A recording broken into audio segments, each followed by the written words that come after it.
बिस्मिल्लाहिर्रहमानिर्रहीम। अस्सलाम वालेकुम नर्सरी क्लास। मैं हूं आपकी उर्दू की टीचर मिस सदफ। ये टीचर्स, आज का लेसन और उसका मटेरियल नीचे डिस्क्रिप्शन बॉक्स में आपकी फैसिलिटी के लिए मौजूद है। ज़रूर उसको डाउनलोड कर लें, एक्टिविटी को देख लें और लेसन प्लान को किस तरह लेके हमने चलना है इसको भी ज़रूर स्टडी कर लें। जितना ज़्यादा आप लेसन से पहले प्रिपेयर्ड होंगी उतना ही ज़्यादा इस लेसन को आप भी इंजॉय करेंगी और बच्चे भी इंजॉय करेंगे, इसलिए क्योंकि हम मुख्तलिफ एक्टिविटीज़ के ज़रिए बच्चों को इंगेज भी करते हैं, यानी खेल खेल में पढ़ना और पढ़ते पढ़ते खेलना। ये दोनों फिलॉसफीज़ हमारी इसलिए हैं क्योंकि ईसीसी में बच्चों को खेल के ज़रिए ही पढ़ाया जाए तो बच्चे कभी भी कुछ नहीं भूलते, क्योंकि ये उम्र ही ऐसी है, इसमें हर चीज़ खेल लगती है, हर बात पे हंसी आती है। और इसका मतलब ये है कि हर चीज़ जो आसपास बच्चे के माहौल में उसके लिए मौजूद है उसके लिए एक एक्साइटमेंट का एलिमेंट रखता है। आज का जो मौजू है हमारा डी टीचर्स, किताब के सफ़े पे देख लीजिए। आज हम ज़बर की पहचान करेंगे, यानी ये जो निशान है, ये जो आराब है ज़बर का, इसकी हम पहचान करेंगे और इसके साथ कुछ जो अल्फाज, जो सादा अल्फाज बच्चे पढ़ सकते हैं उनकी भी प्रैक्टिस करेंगे। क्योंकि ये नर्सरी क्लास है, इनको आहिस्ता आहिस्ता हम मज़ीद साउंड्स की तरफ लेके बढ़ रहे हैं। साउंड्स यानी फोनिक्स की बेस पे हमारी तमाम स्टडी चल रही है, इसी को हम आगे कंटिन्यू करेंगे। क्योंकि उर्दू ज़ुबान में चूँकि अरबी का और पश्तो का और फ़ारसी का जो इन्फ्लुएंस है उसकी वजह से ये अराब आवाज़ को तब्दील कर देते हैं। ये तमाम हरूफ तहज्जी के साथ जो अराब का ताल्लुक़ है ये बच्चों को नूरानी कायदे से ही समझ आ रहा होता है, लेकिन हम इसको उर्दू में ब्लेंड करके एक्चुअली इसकी पहचान करवाएंगे कि उर्दू में कैसे हम इसको इस्तेमाल करते हैं। तो आज के जो हमारे हासिलात तालुम है कि उर्दू ज़ुबान में हरूफ तहज्जी की असवात अदा कर सकें, और असवात में ही ज़बर ज़ेर पेश से बहुत सारी चीज़ों के नाम बदल जाते हैं। हरूफ तहज्जी की अशकाल दुरुस्त बनावट से लिख सकें, तो लिखाई जो है वो मश्क प्रैक्टिस के साथ डेवलप होती है। तो प्यारे बच्चों, किताब का सफ़ा देख लीजिए। आज के सफ़े पे कुछ ख़ास लिखाई नहीं है, लेकिन वर्कशीट में आपको कुछ लिखाई करनी है। ये लिखाई टीचर वो नहीं है जो कि उन्होंने पूरा पूरा कोई हर्फ लिखना है। ये लिखाई का मतलब ये है कि आप इनको सैंड ट्रे पे या बोर्ड के ऊपर या किसी ऐसे मीडियम के ज़रिए इस निशान को, इस अराब को लिखना सिखाएंगे तो वो भी लिखाई के ही अंडर कंसिडर होता है। तो किताब का सफ़र देख लीजिए, इस पर एक तस्वीर बनी हुई है, इसको हमने बारी बारी डिस्कस करना है। कुछ चीज़ों को हम रीड करेंगे, कुछ चीज़ों को, कुछ अल्फाज को भी हम रीड करेंगे। सो टीचर्स, आज के जो स्किल है बच्चों के लिए वो सुनना, बोलना, पढ़ना, लिखना, तमाम एक्टिविटीज़ हैं। लिखने की एक्टिविटी को हम कनेक्ट करेंगे हम किसी और मीडियम पे लिखाई से, यानी पेंसिल नहीं लेकिन डिफरेंट मीडियम से। सो आपके लिए जो नीचे टीचर की इंस्ट्रक्शन है इसी को फॉलो करते हुए मैं एक सैम्पल लेसन, यानी ये लेसन आइडिया के तौर पे आपके साथ शेयर कर रही हूँ।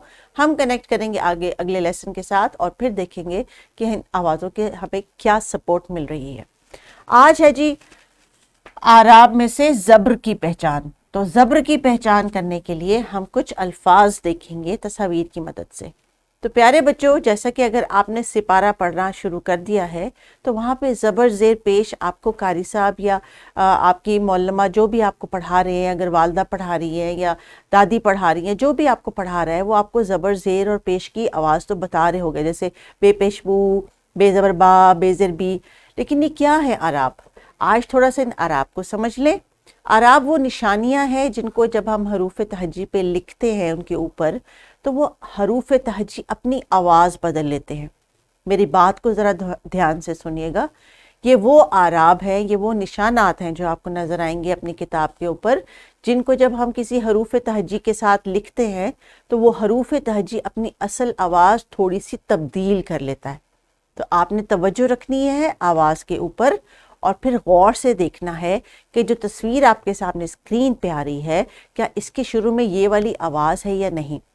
ज़बर के हरूफ तहज्जी पे लगते ही आवाज़ जो है वो बुलंद हो जाती है, आ करके आवाज़ इसकी निकलती है, क्योंकि ज़बर के साथ हम थोड़ी सी ऊपर की तरफ आवाज़ को जो है वो बुलंद करते हैं। मसलन बस, बस, बस। ये बा नहीं है, बास नहीं है, ये बस है, बस। जैसे कि बस्ता, बत्तख, बंदर, बस। अगली तस्वीर देखिए, अंगूर, अंगूर। टीचर्स, जैसा कि आप जानती हैं कि अगर मैं इसके ऊपर पेश बदल दूं या ज़ेर कर दूं या अलिफ मद आ लगा दूं تو یہ الف مدا سے آنگور بن جائے گا، پیش سے انگور بن جائے گا اور زیر سے انگور بن جائے گا، تو وہ لفظ نہیں رہے گا۔ اس لیے اس کی واضح پہچان آپ نے خود بھی کرنی ہے اور بچوں کو بھی کروانی ہے کہ حروف تہجی کی آواز زبر کے ساتھ ادا کرتے ہوئے کیسے ان کی آواز میں تبدیلی آئے گی۔ تو بچوں یہ ہے الف زبر آ، انگور، جیسے کہ تربوز۔ ٹیچرز تتلی جو ہے وہ زیر سے آواز بنتی ہے، اس لیے آواز بدل جاتی ہے۔ ابھی تک ہم شروع سے آوازوں پہ ہی فوکس کروا رہے ہیں، اس لیے اب ہم پہلے زبر سے کنیکٹ کر رہے ہیں، کیونکہ جو حروف تہجی کی اپنی آواز ہے وہ زبر کے ساتھ ہی ہے، پیش اور زیر سے اس میں تبدیلی آتی ہے۔ تربوز، تیز زبر کے ساتھ تربوز۔ اگر آپ کے ذہن میں ٹیچرز کوئی الفاظ آ رہے ہیں تو آپ وہ بھی ساتھ جو ہے وہ دہرائیں اور بچوں کے ساتھ جو ہے اس نالج کو شیئر کریں۔ پے زبر کے ساتھ تصویر بن رہی ہے پتنگ، پتنگ۔ ٹے زبر کے ساتھ ٹماٹر، نہ یہ ٹماٹر ہیں یا نہ یہ ٹماٹر ہیں، ان کو پروناؤنس کریں صحیح طریقے سے ٹماٹر، کیونکہ زبر کی آواز ہے۔ سے زبر سمر، سمر۔ جیم زبر جگ، جگ۔ چے زبر چمچ، چمچ۔ ہے زبر حج، حج۔ خے زبر خربوزہ، خربوزہ۔ دال زبر درخت، درخت۔ ڈال زبر ڈبہ۔ زال زبر ذرہ یا ذرات۔ ٹیچرز یاد رکھیے کہ اگر آپ کو لگ رہا ہے کہ یہ بہت زیادہ ریڈنگ ہے ایک لیسن میں، تو آپ ان حروف تہجی کو کم کر لیں، اس لیسن کو 2 دن میں لے جائیں، 3 دن میں لے جائیں، لیکن آپ نے زبر کے ساتھ آواز کی پہچان جو ہے وہ اسٹرینتھن کرنی ہے۔ اس لیے آپ کو، میں نے تو جیسے آپ کو ایک ایک تصویر کے ذریعے ایکسپلین کیا، آپ نے ایک آواز کے ساتھ مزید الفاظ یا مزید فلیش کارڈ بھی ایڈ کرنے ہیں۔ جیسے ب کے لیے میں نے آپ کو بندر، بستہ اور بطخ کی مثال دی۔ اگر آپ کے پاس مزید وکیبلری کے لیے ورڈز چاہیے تو آپ جو پلے گروپ کے اردو کا قاعدہ ہے یا اردو کی کتاب ہے اس کو دیکھ لیجئے، اس میں جتنی بھی تصاویر یا وکیبلری شیئر کی گئی ہے وہ تمام زبر کی آواز کے ساتھ ہے، کیونکہ ہاریزونٹل اور ورٹیکل لنکیج کے سلسلے میں بھی ہم نے وکیبلری کو اسی کو کنٹینیو کر رہے ہیں آگے جو بچوں کو آلریڈی آتی ہے، کیونکہ جو آلریڈی آتا ہے اس کو سکھانا، اس کو سمجھانا، اس کو دہراتے ہیں جب، تو بچے کو ایسے فیل ہوتا ہے جیسے جو میں اب نئی چیز سیکھ رہا ہوں یا سیکھ رہی ہوں وہ تو بالکل بھی مشکل نہیں ہے، اس لیے کیونکہ پچھلا انفارمیشن ان کے پاس ہوتا ہے۔ تو آئیے بچوں، ٹیچر اب آپ کے ساتھ کچھ ریڈنگ کریں گی، جو فلیش کارڈز آپ نے پیچھے دیکھے اب وہ ٹیچر آپ کے ساتھ دہرائیں گی۔ میرے ساتھ جلدی سے کچھ الفاظ کی ریڈنگ کر لیں، اور جیسا کہ آپ جانتے ہیں ہم ہجے سے ریڈنگ نہیں کرتے، ہم آواز سے ریڈنگ کرتے ہیں۔ آج ہم نے آواز سیکھی ہے زبر کے ساتھ کی، تو زبر کا مطلب ہم آواز کو تھوڑا سا اونچا یا اٹھا کے اس کو الفاظ ادا کریں گے۔ چلیں آئیں پڑھتے ہیں۔ اب، تب، جب، بٹ، دب، تب، بج۔